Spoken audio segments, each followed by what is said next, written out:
Hello everybody, welcome back to my channel. This is Sarah speaking, and today I have a coloring book review flip through for you guys. The title of the book is called Color the Past Fashion Volume 1, and I was given this book by somebody who has created it, was involved in the creation process of this book. However, I'm not being paid in any way for my review for this particular coloring book. So all the opinions expressed here are mine and mine alone. And just wanted to tell you guys that first off. So I was given this for free and asked to review this book. So I am doing that. So like I said, this is a coloring book called Color the Past Fashion Volume 1. And this is the front. Dimensions of the book are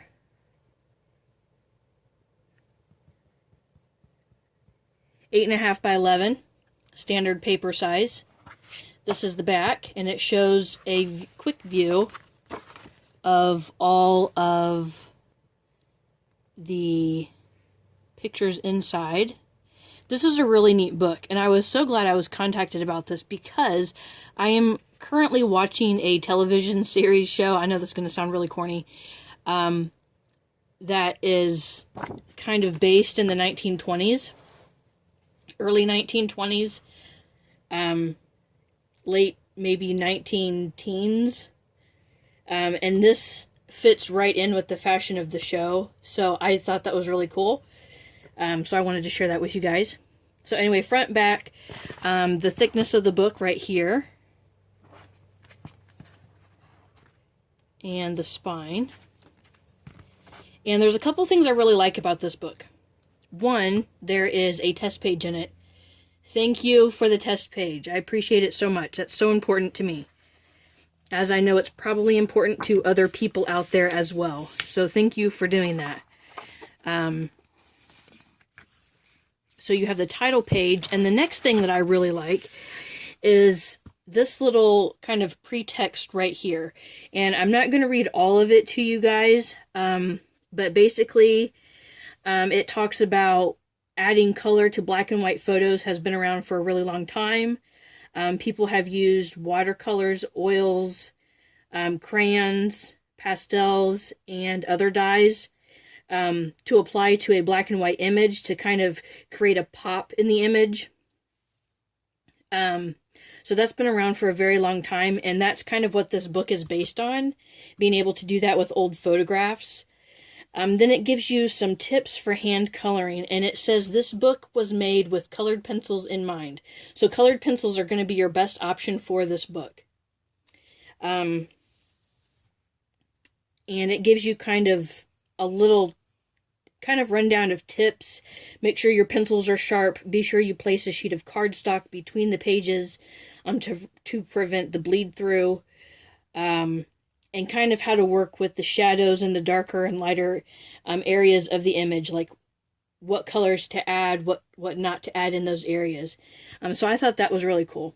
And I really like the brief history up here about everything. Images are one-sided only. Which is great. I'm going to see if I can't zoom in at least one little notch here so you can get a better look since it is one-sided.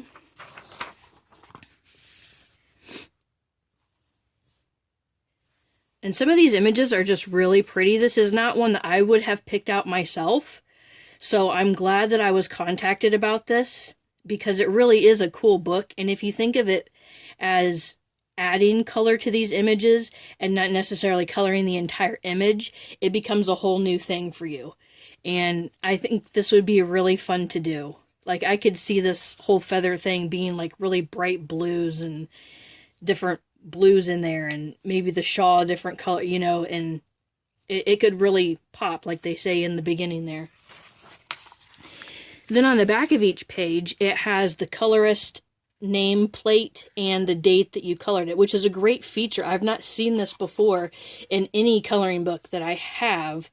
And as being on the back of each page. And I think that's great. You know, other people color in your books too. So, you know, why not be able to kind of keep track of who colored what?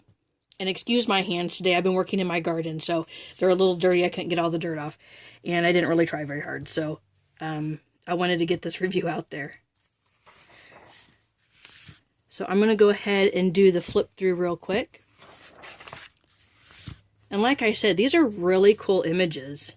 And it's not something that I would have picked out myself at all, but just thinking about adding that color to it just kind of brings a whole new light to it, and I really think that I would enjoy doing this.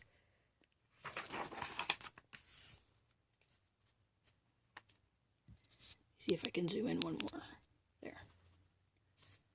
Get you guys as close as I can to the image.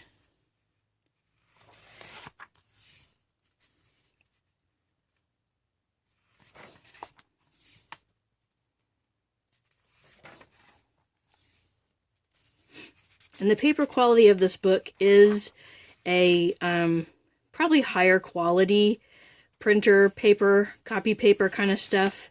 Trying to see if it was done by Create Space. It doesn't say. I think this is the one that was done by Create Space. So if you're familiar with Create Space paper, it's the same paper.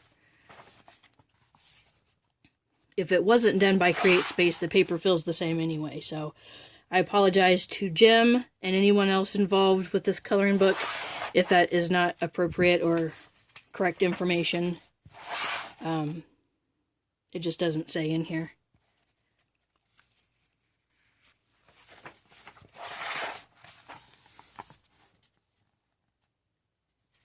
So I would really stick to colored pencils with this book.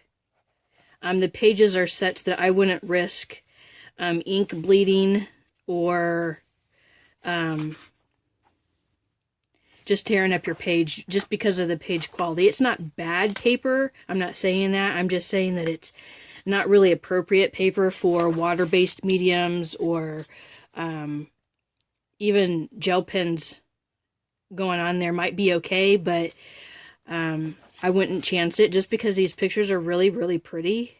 And I think that it might take away because gel pens are pretty opaque and you might not be able to see the lines and shadows behind.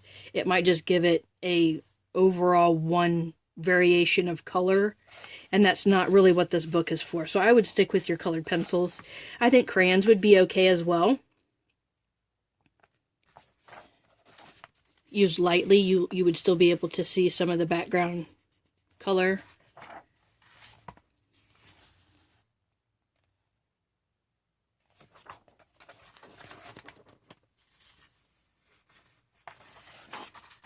And some of these, I love this image. This is probably my favorite one in the entire book. It's really pretty. And I'm not really one who likes images like this, but I think that just being able to color in parts of the image and making it really pop out is just something so cool that's not been done before in a coloring book that I have seen. So that's the last of this page. It's the last of this coloring book. So again, let me zoom back out.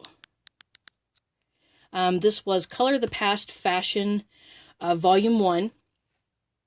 And I hope you've enjoyed this. It is a grayscale coloring book. And thank you to Jim McIntosh for contacting me and having me review this. This was really fun. I've enjoyed this coloring book and I will enjoy it even more coloring it. So, and I will update everybody on new images that I have colored completely. Thank you so much for watching. Don't forget to be kind to one another and happy coloring.